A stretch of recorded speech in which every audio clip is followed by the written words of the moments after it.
Ini juga arahan khusus Presiden ke saya ketika saya dilantik. Ya. Jadi bahasa Presiden, Pak Frop, gitu. Tolong anak-anak milenial ini didekati dengan cara keinginan mereka, yaitu pakai musik, pakai olahraga, budaya, kuliner.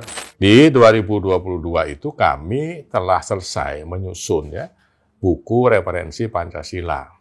Untuk apa? Tingkatan dari PAUD atau PAUD ya, TK sampai ke SLTA dan SLT-PSTA hingga perguruan. Ada lagi nanti bagian yang terpilih dari situ ya, namanya Duta Pancasila Purna Paskibraka. Itu yang paling elit. Tapi yang lain yang tidak masuk ke situ ya sampai ke bawah yang di kabupaten itu nanti menjadi role model di lingkungan masing-masing. Jadi mereka inilah contoh generasi yang misalnya sehat fisik. Nah, kita kan sedang melawan stunting misalnya kayak gitu. Inilah orang yang sehat rohani. Nah, kita sedang melawan ideologi yang melawan Pancasila. Inilah contoh generasi yang akan menjadi pemimpin di masa depan.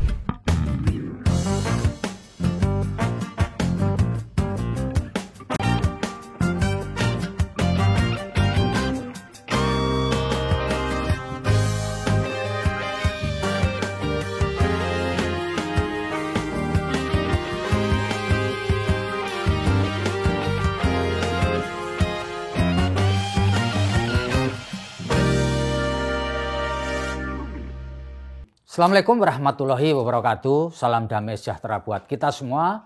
Shalom, Om Swastiastu, Namo Buddhaya, dan salam kebajikan. Saya Feby Mahendra Putra, Direktur Pemberitaan Tribun Network. Tribuners, pada tahun ini 2023 kita akan merayakan HUT ke-78 Republik Indonesia.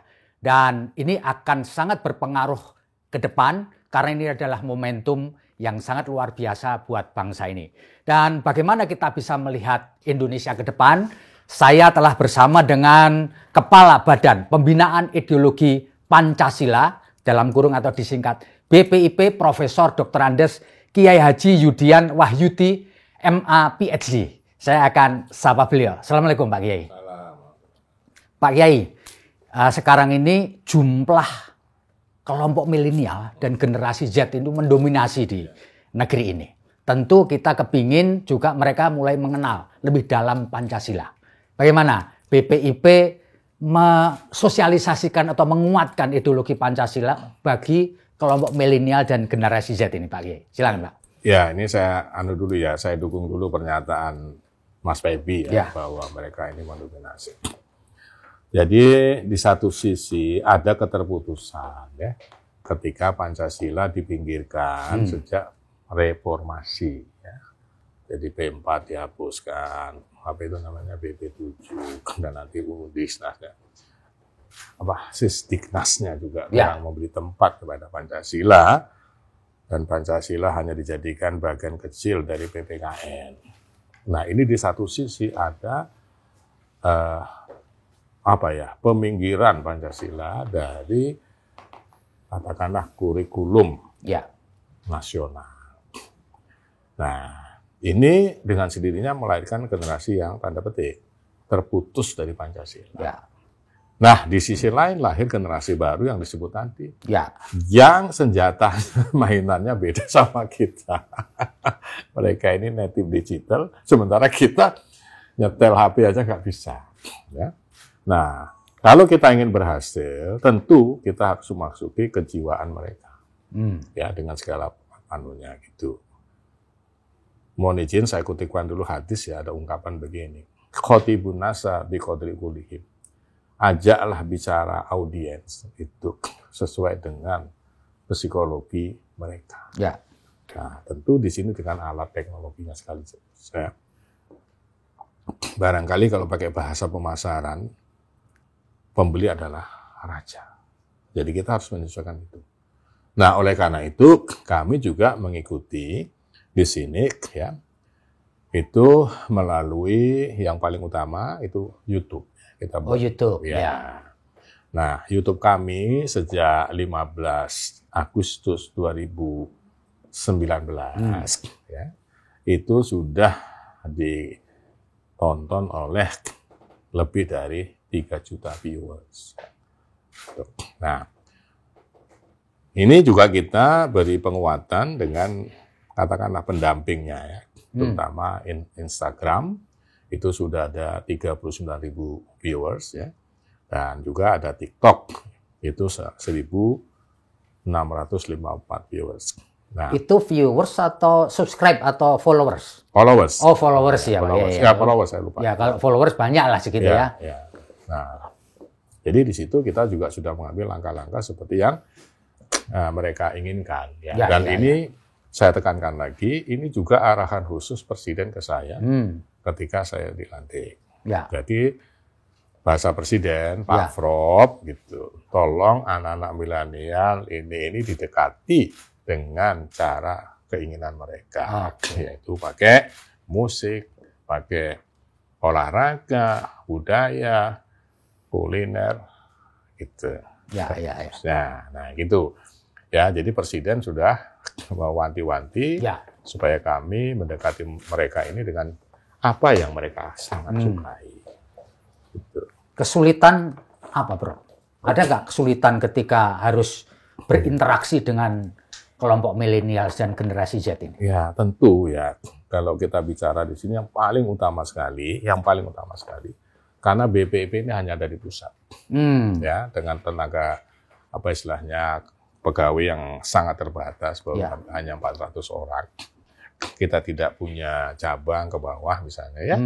Nah, di satu sisi tadi saya katakan rentang keterputusan ya, keterpinggiran Pancasila itu sudah mengindonesia gitu. Nah, itu yang paling utama dari segi struktur itu.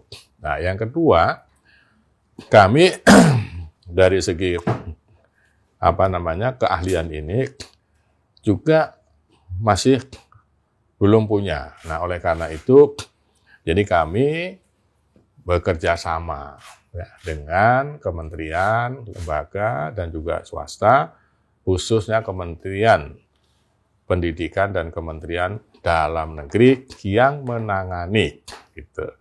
Kurikulum ya satu sisi, dan juga training-training yang terkait dengan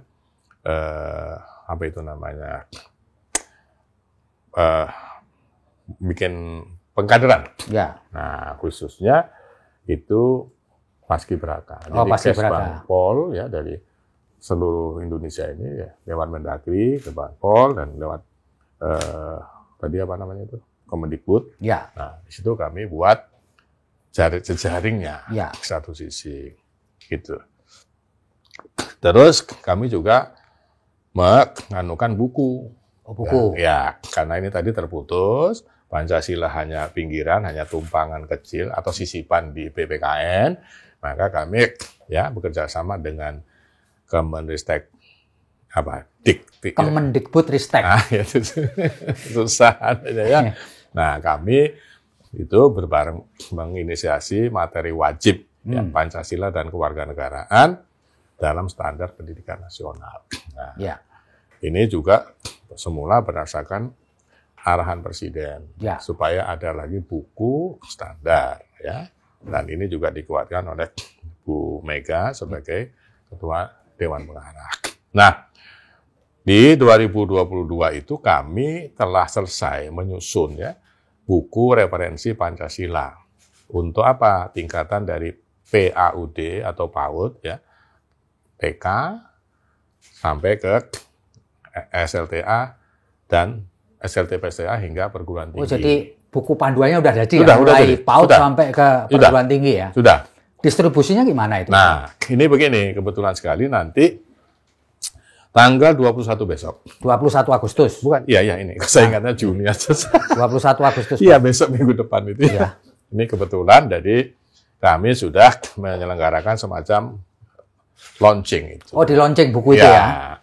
Jadi nanti Ibu Mega sebagai Ketua Dewan Pengarah menyampaikan keynote speaker, kemudian kita mohonkan dari Menko PMK, Pak Muhadjir, Sekdikti Pak Nadiem, Mendagri, Pak Tito, tambah lagi Menak, Gusmen ya. Nah, itu ini nanti akan memberikan pengarahan beberapa buku itu kepada, kalau saya tidak salah, 650 ya pejabat dari tingkat kabupaten seluruh Indonesia yang akan dihadirkan di Jakarta untuk membicarakan buku itu.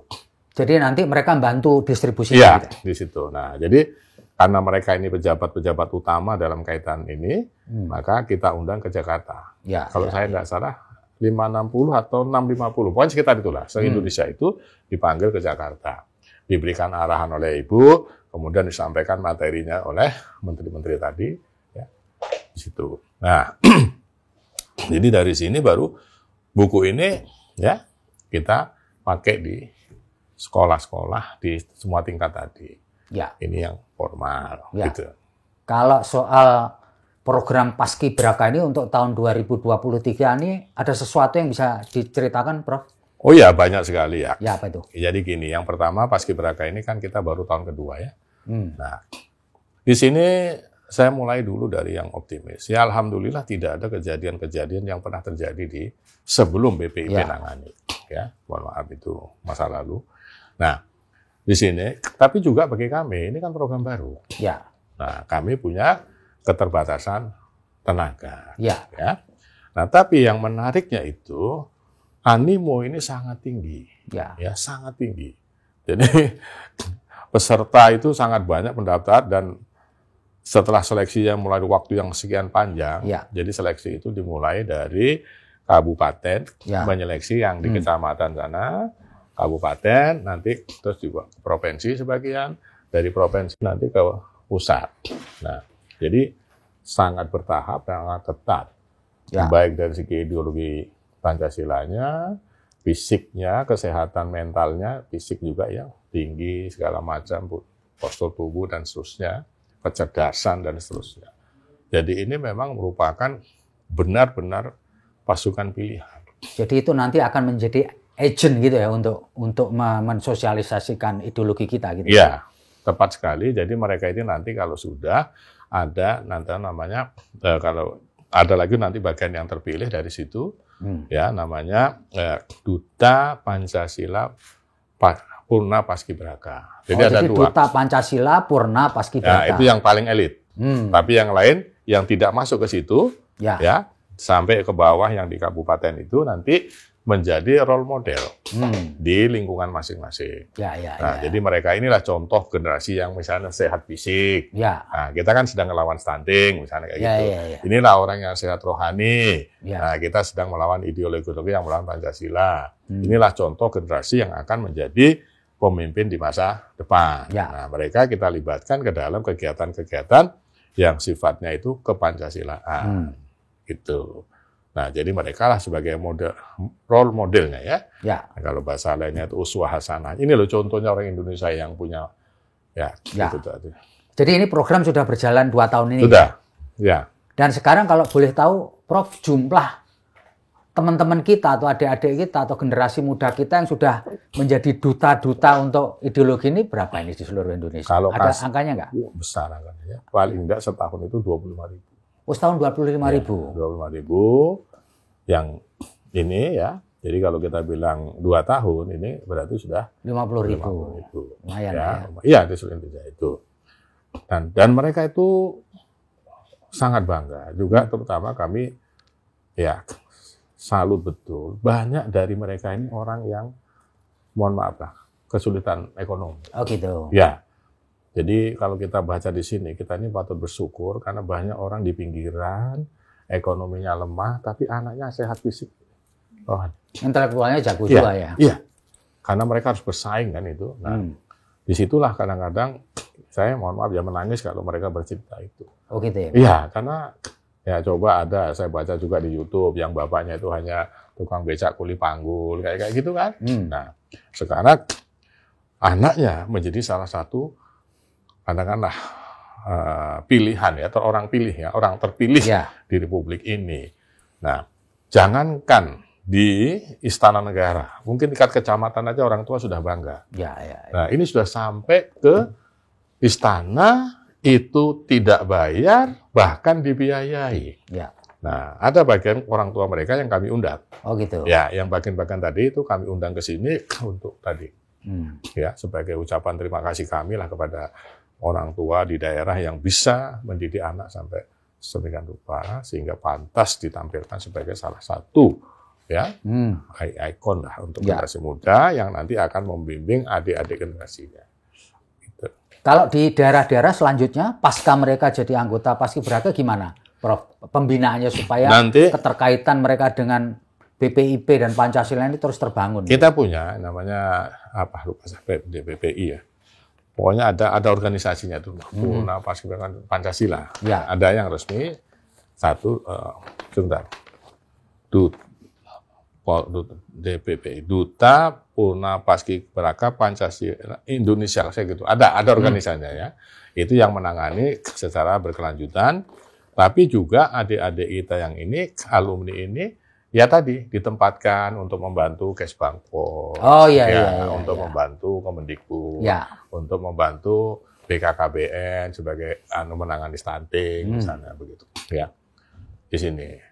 Nah itu nanti kami sudah bekerja sama dengan Kemendagri supaya Kemendagri menganggarkan. Dan, gitu. Tahun ini alhamdulillah sudah. Sudah ya. Sudah. Jadi mereka ini anggarannya dari Kemendagri. Oke. Prof, apakah juga BPIP melibatkan influencer atau YouTuber atau konten kreator di dalam menyampaikan ideologi kita? Kan mereka biasanya punya cara kan, ya kan? Konten kreator, YouTuber, influencer itu punya keahlian lah, ya kan? Kalau kita yang berusia kan nggak mungkin manfaatkan itu nggak? Ya tentu ada ya. Jadi kita minta tolong kerjasama misalnya dengan Mas Raffi Ahmad. Oh, Raffi Ahmad. Misalnya kami bikin itu ada lorong si AA. Nah, di situ kami Pancasila ada di situ itu misalnya. Ya, orang-orang yang punya pengikut banyak lah ya. Jadi kita pendekatannya kalau bahasa lama pendekatan tokoh lah. Ya, pendekatan tokoh ya. Itu salah satunya itu. Ya. Prof, kalau boleh cerita sedikit nih supaya pembaca kita, penonton kita tahu gitu. Bagaimana ceritanya Profesor Yudian tertarik atau mau membantu negeri ini menjadi kepala BPIP itu gimana ceritanya? Ya, kalau itu dari awal begini, saya ulang ya. Bapak saya ini dulu tentara di zaman revolusi. Nah, beliau ini Angkatan Darat yang tahun 47 ditugaskan ke Balikpapan. Kalimantan Timur. Ya, saya lahir di sana tahun 60. Nah, ibu saya dulu salah seorang mata-mata Republik yang 3 hari kemudian akan digantung oleh Belanda. Bersama 2 orang temannya ini perawan semua. Nah, dibebaskan oleh bapak saya.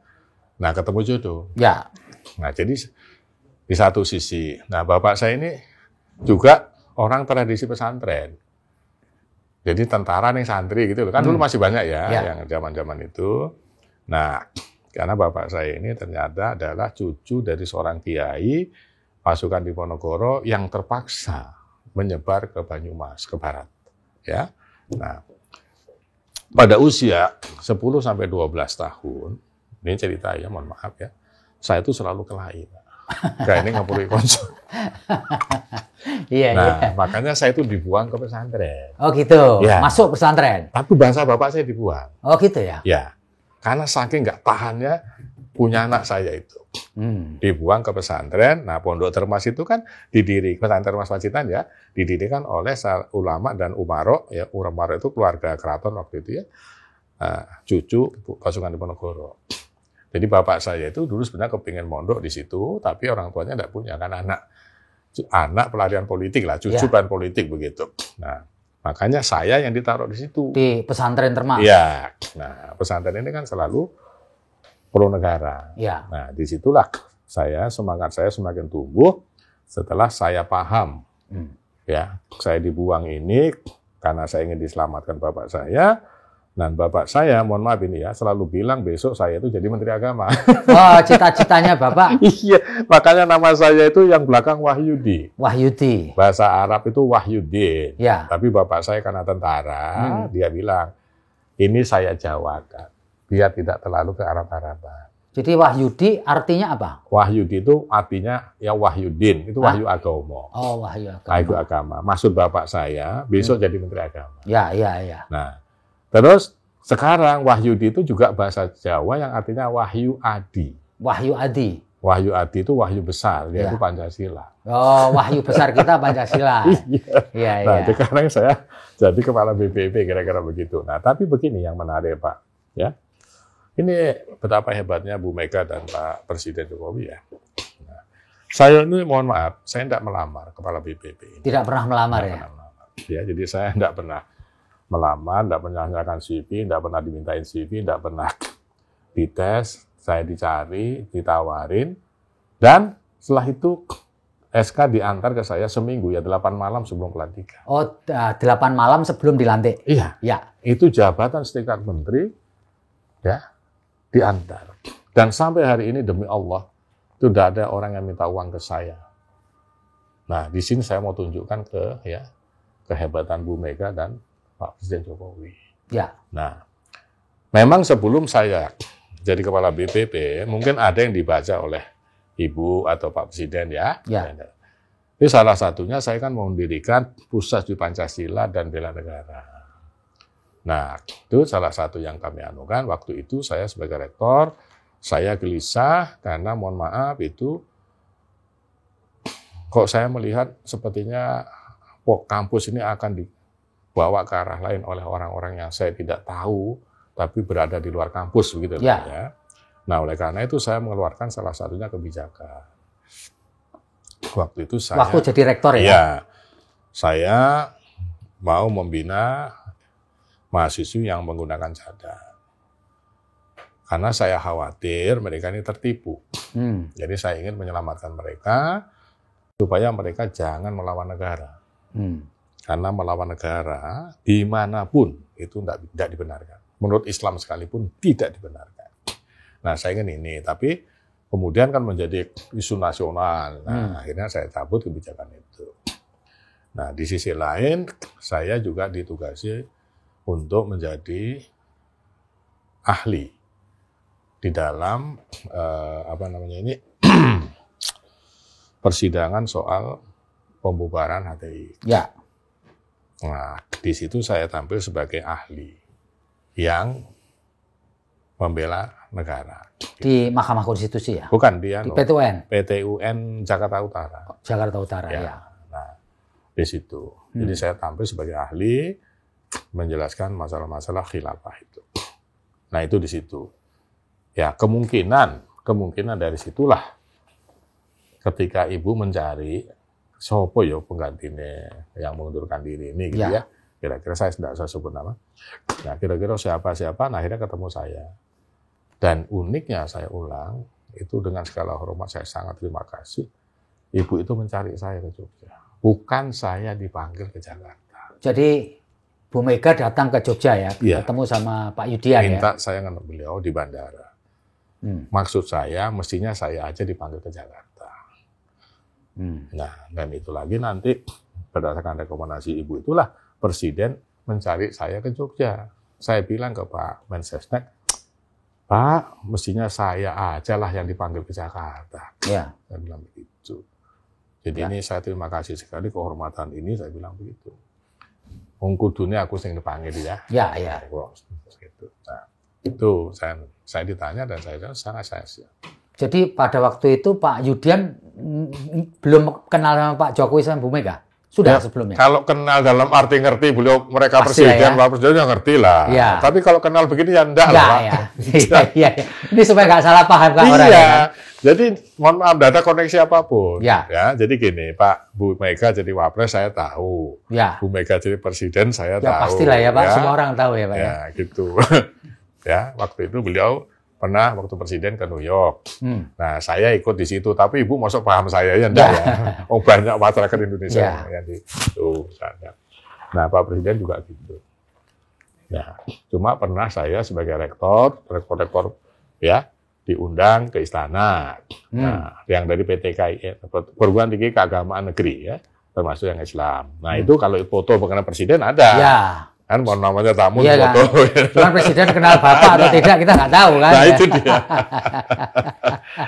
Iya. Nah, tuh. Jadi kalau secara pribadi, ya mohon maaf Pak Presiden tidak kenal saya. Ya. Ibu juga enggak gitu ya. Tapi kalau saya tentu sebagai orang rakyat Indonesia saya sangat paham lah siapa gitu ya. Mereka ini. Bapak masih ingat Pak Iyai pesan-pesan dari Presiden terkait dengan Bapak diminta menjadi kepala BPIP itu apa Pak? Yang paling utama begini, Pak Presiden ngomong, menyampaikan ke saya arahan ya. Yang sudah digariskan oleh teman-teman BPIP diteruskan, dieksekusi. Tapi yang belum tolong dibuat, nih pesan tadi, terutama diarahkan untuk pembinaan generasi milenial itu. Nah, caranya gimana? Ya pakai gitu digital segala macam itu, tapi bisa melalui musik, olahraga, kebudayaan, itu kuliner. Jadi Pak Presiden inginnya menyampaikan Pancasila ini rasa terlalu serius lah kira-kira. Iya. Terus santai wes yang penting masuk gitu. Ya, yang penting masuk ya. Message-nya masuk ya, pesannya. Termasuk melalui TikTok itu.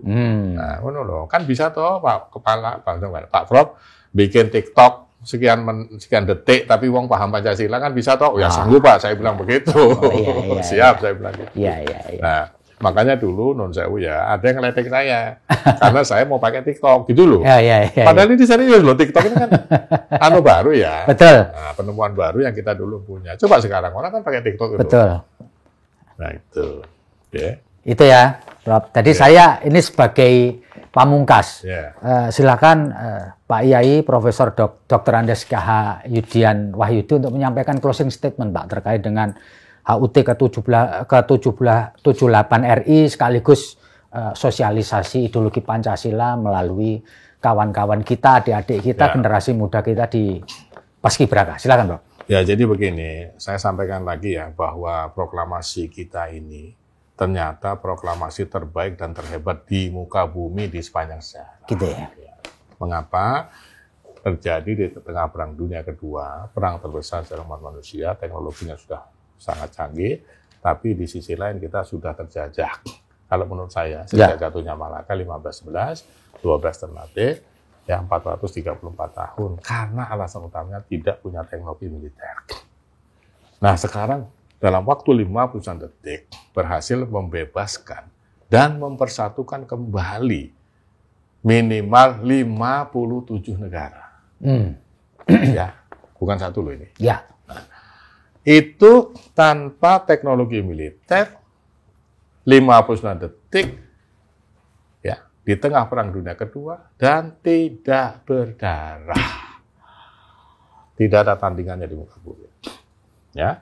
Nah, disinilah ya kita perlu melihat kelebihan lain dari proklamasi ini ya, satu nasional, ya, republikan, konstitusional, egalitarian, ya, ada satu lagi saya lupa, konstitusional, republikan, dan ditambah satu lagi religius.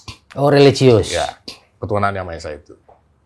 Nah, kenapa kita, jadi gini, ternyata negara kita ini, proklamasi kita dengan Pancasila tadi, kita menjadi bangsa yang hari ini, yang paling dikasihi dan dicintai Tuhan. Itu bangsa Indonesia. Dikasih potensi alam yang bukan hanya 57 kali lipat, tapi potensinya itu memang tidak ada tandingannya di muka bumi. Jadi bukan potensi kaleng-kaleng lah ya? Bukan, Pak. Coba saya ambil satu ya. Nabi Nuh itu berdoa, berjuang melawan gelombang samudra. Sekarang muka bumi ini, siapa samudra ya? Atau gini, kita menjadi pewaris terbesar Nabi Nuh. Kenapa? Coba kita tes, siapa negara mana yang bisa punya lautan seperti NKRI? Kan tidak ada. Ya. Nah, jadi kita ini bisa diberi Tuhan ya, nanti di dalam pembukaan itu ada kata atas berkat rahmat Allah yang Maha Kuasa. Mengapa kita diberi ini yang maha hebat ini? Karena saya sebut dua saja, kita beriman ya ketuhanan yang Maha Esa dan kita bersatu. persatuan Indonesia. Nah, disinilah perlu dijaga oleh siapapun. Dengan bahasa agama itu bersyukur. Kita pertahankan, kita tingkatkan. Nah, disitulah salah satu peran paskibraka. Tanda petik yang memainkan kembali peran generasi Sumpah Pemuda. Ya. Nah, mengapa Sumpah Pemuda ini juga unik? Tidak pernah terjadi di muka bumi, ya, kecuali di Indonesia, anak-anak jajahan disekolahkan oleh penjajah, dibiayai, diprogramkan untuk menjadi pegawai penjajah. Tapi hanya kurang dari 30 tahun saja, mereka sudah bersumpah akan melawan sang penjajah dan mendirikan negara merdeka. Yang 17 tahun kemudian mereka buktikan melalui proklamasi Bung Karno dan Bung Hatta. Nah, oleh karena itu, marilah kita rawat, ya, kita sambut peringatan proklamasi ke-78 ini, ya, dengan tadi, ya, bersyukur dalam arti menjaga betul, ya, tetapi mengembangkan ke depan. Disitulah kita masing-masing boleh punya kekhasan, ya. Yang ini main bola, yang ini bakul kopi, ya. Itu Bhinneka Tunggal Ika. Tapi hasil terbaik kita, minat bakat kita itu kita persembahkan kepada, ya, persatuan dan kesatuan bangsa. Sehingga kita ke depan mendapatkan lebih baik. Gitu ya, ya, Prof, ya. Karena prediksi saya itu kalau nanti Unhan, ya, kira-kira 25 tahun, 5 tahun ke depan, Nusa Nasional, Nusa Pertahanan. Itu, ya, dari situlah kita akan naik sebagai superpower. Karena apa? Dari situlah nanti pemuda-pemuda kita itu akan menjadi kira-kira profesor, doktor, jenderal, penemu teknologi militer. Dan, ya, Unhan itu dengan programnya. Nah, inilah anak-anak paskibraka yang nanti akan menempati, khususnya ya, ini maksudnya banyak yang lain ya. Tapi anak-anak paskibraka inilah nanti akan memainkan peran utama di sini. Ya, mungkin nanti ada yang jadi Danjen Kopassus dulu, nanti Densusnya, nanti yang jadi ini, nah, gitu. Baik. Terima kasih Profesor Kiai Haji Yudian atas ngobrol kita. Tribuners, demikian ngobrol kita dengan Kepala Badan Pembinaan Ideologi Pancasila, Profesor Dr. Andes Kiai Haji Yudian Wahyudi, MA, PhD. Kita akan bertemu dengan tokoh yang lainnya. Saya Feby Mahendra Putra, pamit undur diri. Assalamualaikum warahmatullahi wabarakatuh. Shalom, Namo Buddhaya, Om Santi Santi Om. Jangan lupa tetap bahagia.